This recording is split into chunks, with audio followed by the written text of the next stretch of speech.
Welcome to this brief guide to assessing information in times of conflict.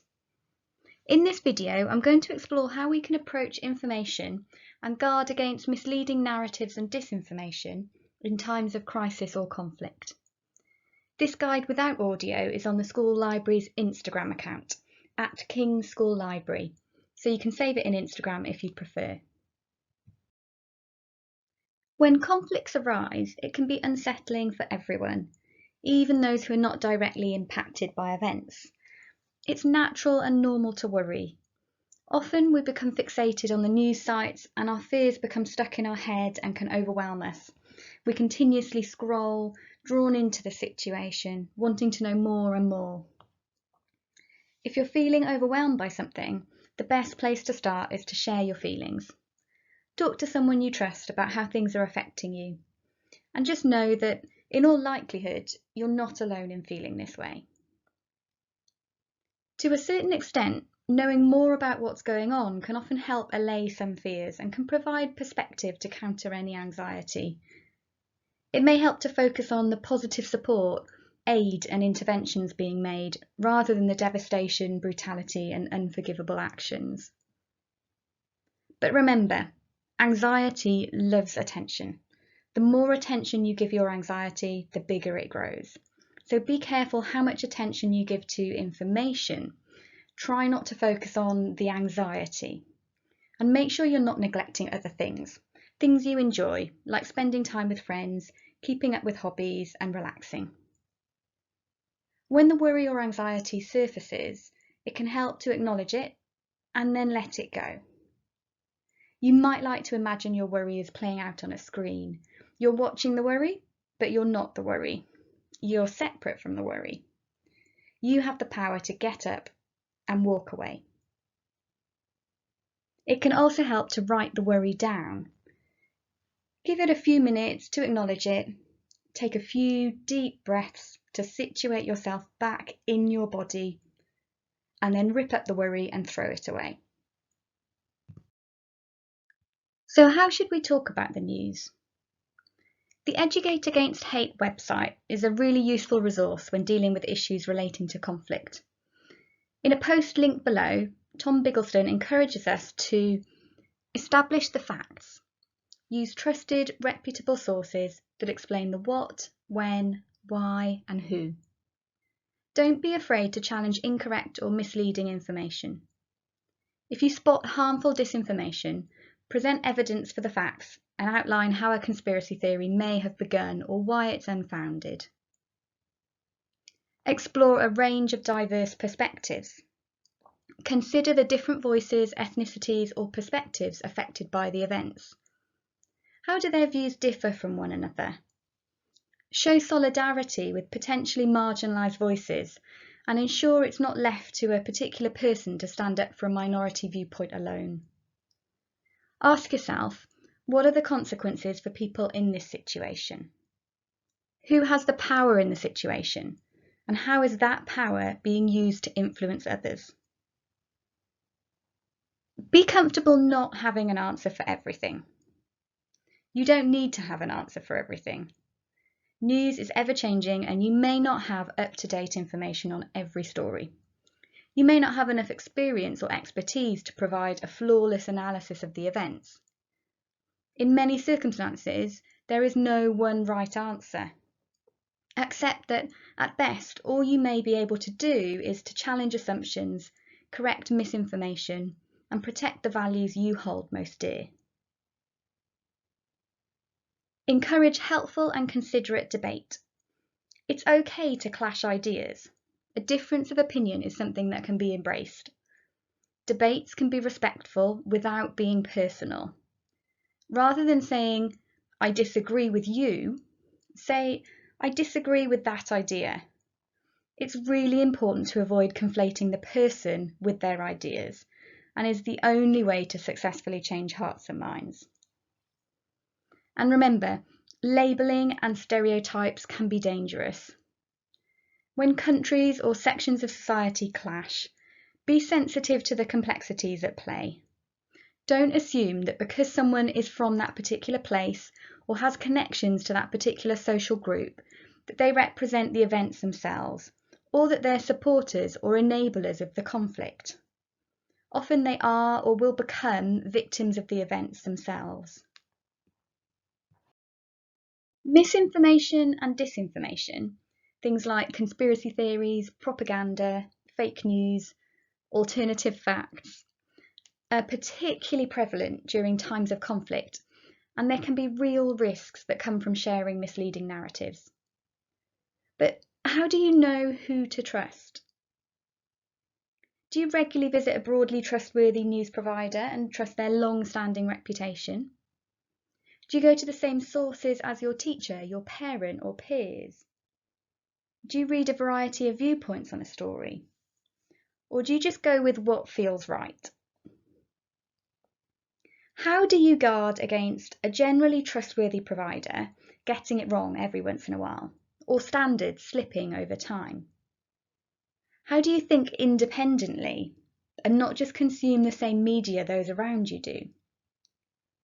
How do you know you've identified the various viewpoints and different experiences at play? Can you truly trust your gut?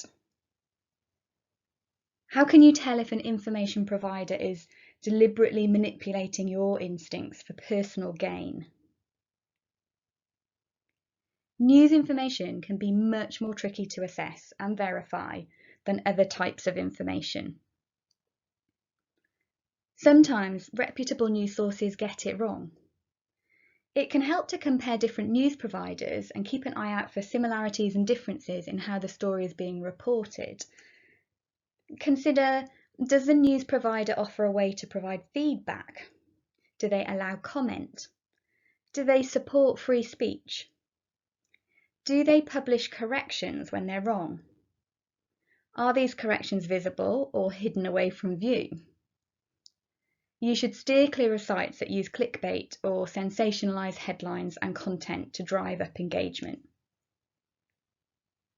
What if your teacher, parent, or peers are only offering one perspective or aren't interested in having an open debate? As I've previously mentioned, you can't expect one person to have all the answers, but it is important to be able to approach the opinions of others in a critical manner, so you can ensure that you're not being led by how you feel about someone. Good people can do or say bad things, knowingly or unknowingly. And people filter the world through the lens of their past experiences, and no one can free themselves completely from internal biases. But don't conflate the person with their ideas, and be sensitive to the complexities at play. Remember, you can disagree with someone's idea without disagreeing with the person, their identity, or their personhood and humanity. And be critical about divisive us versus them narratives. They rarely reflect the reality of the situation. There may not be a variety of sources to consult in the early days of a news story breaking, or as events unfold. It may be difficult to decide which viewpoint is more credible. Perhaps you don't have access to a variety of news sources because the location you find yourself in is subject to censorship, blocking access to dissenting voices, punishing anyone who spreads differing viewpoints, criminalising opposition to the official narrative. So can you trust yourself? Unfortunately, it's not so simple. Our brains are hardwired to believe fake news, and that's particularly true of online news information. Algorithms and filter bubbles that personalise the web can conceal diverse narratives, and our own internal biases can influence our worldview. So let's look at this in more detail. There are a number of things to consider here. Anais Nin wrote, "We see the world as we are, not as it is." Let's look at this more closely. Selective attention. We are programmed to see what we're looking for. We're constantly bombarded by an endless array of internal and external stimuli, thoughts, and emotions. So we've had to develop the ability to focus on what we think is important while blocking out the rest. Often this can mean we prioritise looking for what we expect to see or what we're guided to look for. Search for selective attention tests online, like the invisible gorilla test, to experience it for yourself. Filter bubbles. Here I'm referring to an online environment where users are suggested content based on previous internet habits and interactions. Over time, this can isolate someone from any viewpoints or interests different to their own. Long term, it can limit their understanding of complex topics or events and reduce empathy and dialogue between different groups. It's worth noting that filter bubbles are less widespread than we first thought, but it's worth considering how polarising your online use and search results selection may be. Echo chambers.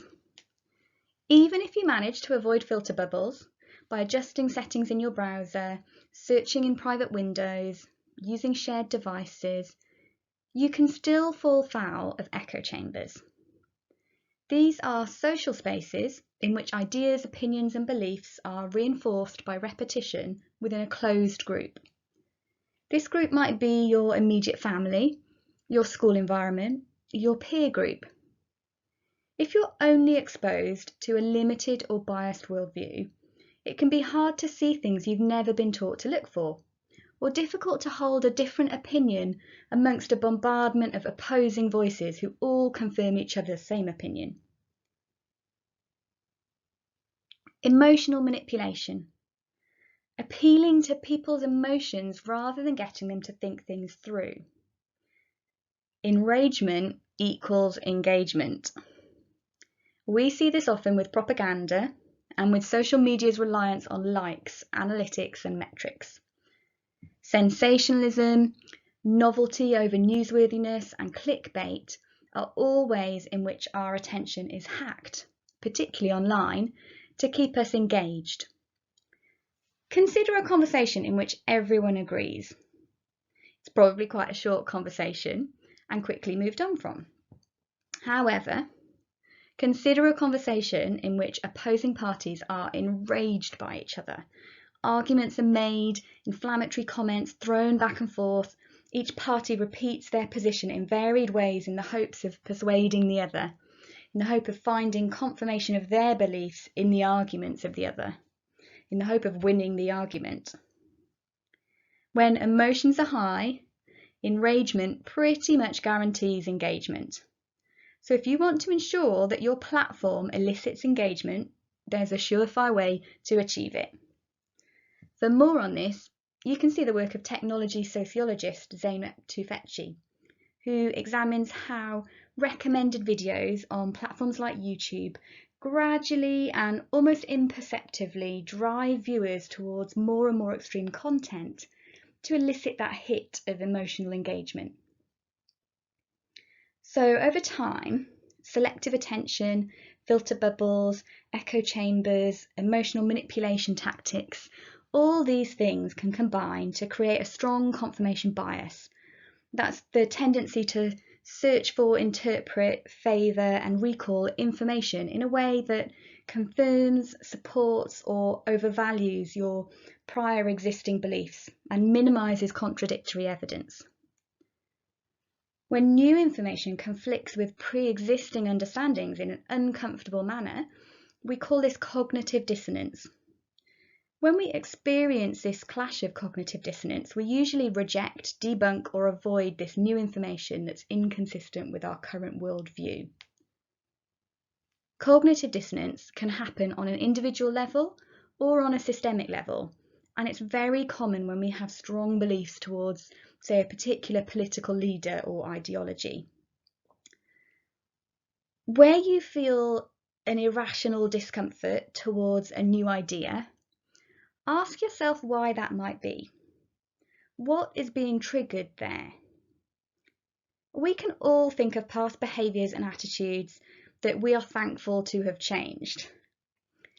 Is there something to be gained by challenging whatever preconceived notion we feel is being threatened at that point? There are a lot of things we can unpack from Anna Isnin's quote, "We see the world as we are, not as it is." But I hope you can begin to see past the illusion of invulnerability that your sense of self and your trust in yourself can provide. The best protection against these deceptions is openness and curiosity. To listen before reacting, to thinking before responding, to questioning before attacking, and to investigating and ideally understanding before assuming. It might seem like the odds are stacked against you, but don't despair. I've highlighted some of the complexities at play when assessing information in times of conflict. Now, here are my top tips for how to be a force for good. Identify and counter misinformation and disinformation. Understand how your lived experience and biases influence your worldview. Fight for free speech. It never helps to silence your critics, whatever the veracity of their statements may be.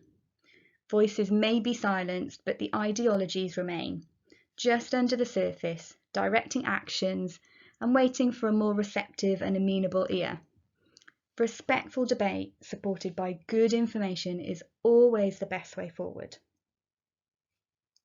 Push back against hate and us versus them narratives to forge more inclusive communities. And be critical, resilient, open, and curious. So I hope this brief introduction to assessing information has been helpful. For more on this and related topics, visit the library SharePoint area at bit.ly/kings-library.